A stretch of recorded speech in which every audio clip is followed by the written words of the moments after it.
अनिवार्य होगा। इसके बावजूद सवर्ण सुबह के 5 बजे थे। हैदराबाद की एक सेंट्रल यूनिवर्सिटी के हॉस्टल रूम का दरवाजा अंदर से बंद था। बाहर खड़ी उसकी बहन लगातार फोन कर रही थी, कोई जवाब नहीं। जब दरवाजा तोड़ा गया तो अंदर 22 साल का दलित छात्र फंदे से लटका मिला। टेबल पर एक कागज का टुकड़ा पड़ा था जिसमें लिखा था, मुझे बार बार कहा गया कि तुम यहां के लायक नहीं हो। मेरी जाति मेरी पहचान बन गई है। पुलिस ने वही रटी रटाई लाइन दोहरा दी, एकेडमिक प्रेशर। यूनिवर्सिटी ने बयान जारी किया, अनफॉर्चुनेट इंसिडेंट। मीडिया ने 2 दिन शोर मचाया, फिर अगली ब्रेकिंग न्यूज पर चला गया। लेकिन उस मां के लिए खबर नहीं थी, पूरी जिंदगी का कब्रिस्तान था ये। अब जरा सोचिए, 2016 से 2023 के बीच देश की यूनिवर्सिटीज और प्रीमियर संस्थानों में 122 छात्रों की मौत हुई। इनमें से 98 छात्र SC ST और OBC समुदाय से थे। हर केस में एक ही कहानी सुनाई गई, पढ़ाई का दबाव था, प्रेशर था, इस वजह से सुसाइड किया। यह NCRB का डेटा है। लेकिन सवाल यह है कि क्या सच में सिर्फ पढ़ाई का दबाव जान ले रहा है, या फिर यह एक ऐसा सोचा समझा संरचनात्मक अत्याचार है जिसे एकेडमिक प्रेशर कहकर ढक दिया जाता है। IIT हो या NIT हो, सेंट्रल यूनिवर्सिटीज हो या मेडिकल कॉलेज, पैटर्न एक जैसा है। जातिवादी टिप्पणियां, रिजर्वेशन को गाली, प्रोफेसरों की उपेक्षा, सहपाठियों की हंसी और फिर शिकायत करने पर महीनों तक चलने वाली फाइलें। छात्र टूटता जाता है, सिस्टम नहीं। और इसी पृष्ठभूमि में जनवरी 2026 में UGC ने एक ड्राफ्ट गाइडलाइन लाई। पहली बार कहा गया कि हर शिकायत 60 दिनों में निपटानी होगी। जांच के दौरान आरोपी को पीड़ित से दूर रखा जाएगा। गुड फेथ में की गई शिकायत पर छात्र को सजा नहीं दी जाएगी। और सबसे अहम, जाति आधारित भेदभाव को SC ST OBC के संदर्भ में साफ साफ परिभाषित किया जाएगा। यानी पहली बार सिस्टम से जवाबदेही मांगी गई। लेकिन सिर्फ 16 दिन में इस पर सुप्रीम कोर्ट ने स्टे लगा दिया। क्यों? क्योंकि कुछ NGO और तथाकथित मेरिटधारियों को लगा कि इससे जनरल कैटेगरी असुरक्षित हो जाएगी, बोझ सबूत बदल जाएगा, नेचुरल जस्टिस खतरे में पड़ जाएगी। वहीं वरिष्ठ वकील इंदिरा जयसिंह ने साफ कहा है कि अगर यह रुका तो हाशिए पर खड़े छात्रों के लिए कोई राहत नहीं बचेगी। कोर्ट ने कहा, क्लैरिटी चाहिए, और 2012 की दांत विहीन गाइडलाइन दोबारा लागू कर दी गई। वही 2012 की गाइडलाइन जिसके रहते 98 जाने चली गई। ये कोई संयोग नहीं है, यह संस्थागत जड़ता है। 1990 में मंडल आयोग लागू हुआ। पूरे देश में इस तरीके से शोर शराबा हुआ जिस तरीके से UGC पर हुआ। मतलब OBC के हक मिलने की जगह पर सवर्णों ने खूब उपद्रव किया। सवर्ण छात्रों ने आत्मदाह किया। कहा गया मेरिट मर जाएगी, लेकिन किसी ने नहीं पूछा किसकी मेरिट। इंग्लिश में होने वाली परीक्षाएं, महंगे कोचिंग सेंटर, लाखों की फीस, ये सब किसके लिए बने हैं? जिनके पास पहले से संसाधन है वही आगे बढ़ते हैं, बाकी को कहा जाता है तुम योग्य ही नहीं हो। 2000 में SC ST अत्याचार निवारण कानून आया, कागज पर मजबूत, जमीर पर कन्विक्शन रेट 26% से भी कम, क्योंकि शिकायत को 6 परतों से गुजरना पड़ता है। ICC, equal opportunity cell, proctorial board, dean office, SC ST cell और आखिर में पुलिस। हर लेयर सुरक्षा के लिए बनी थी, लेकिन हर लेयर एक चेक पोस्ट बन गई।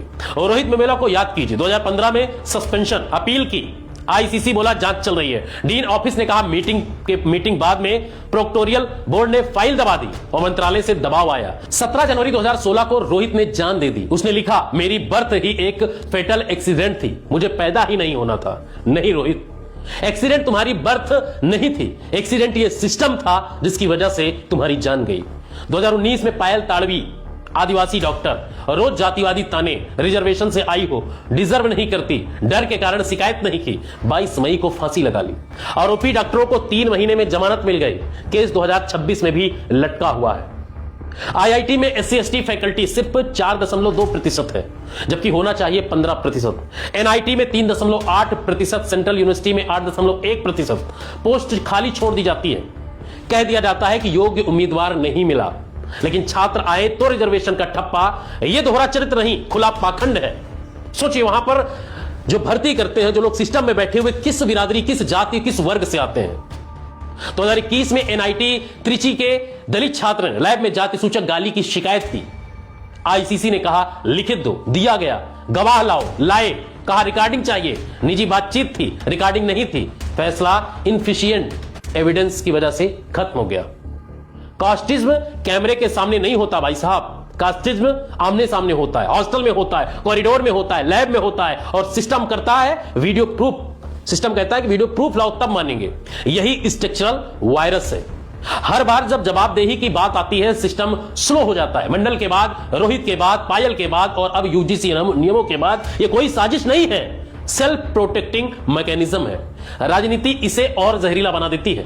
सत्ता कहती है अनफॉर्चुनेट इंसिडेंट है, विपक्ष कहता है इंस्टीट्यूशनल मर्डर है। असली सवाल तब जाता है क्यों हर साल 15 से 18 हंसिए के छात्र मानसिक टूटन से गुजरते हैं। 2022 में संसद ने पूछा कितनी शिकायतें आई, कितनी सुलझी। 85 यूनिवर्सिटीज का जवाब था डेटा उपलब्ध नहीं है। किसी ने डेटा ही नहीं भेजा, किसी ने जवाब नहीं दिया। वाह, डेटा ही नहीं है तो समस्या कैसे नापेंगे भाई साहब, ये मुझे समझ में नहीं आता।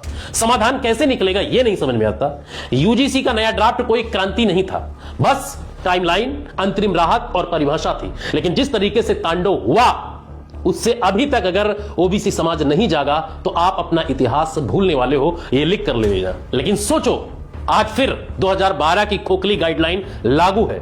वही देरी, वही मेज, वही आंकड़े, लेकिन अब नंबर सामने है। 98 मौतें, 4% फैकल्टी, 26% कन्विक्शन रेट। अब बहाने खत्म हो चुके हैं। ये सिर्फ जाति का सवाल नहीं है, यह संस्थागत संस्कृति का सवाल है। एक ऐसी संस्कृति जो जवाबदेही से डरती है, स्टेट्स को पूछती है और पीड़ित को फाइल नंबर बना देती है। सुप्रीम कोर्ट ने दरवाजा बंद नहीं किया, सिर्फ रोका है। संशोधन होगा, बहस होगी, लेकिन तब तक छात्र उसी दलदल में फंसे रहेंगे। अब सवाल आपसे है, दर्शक बने रहेंगे या नागरिक बनेंगे?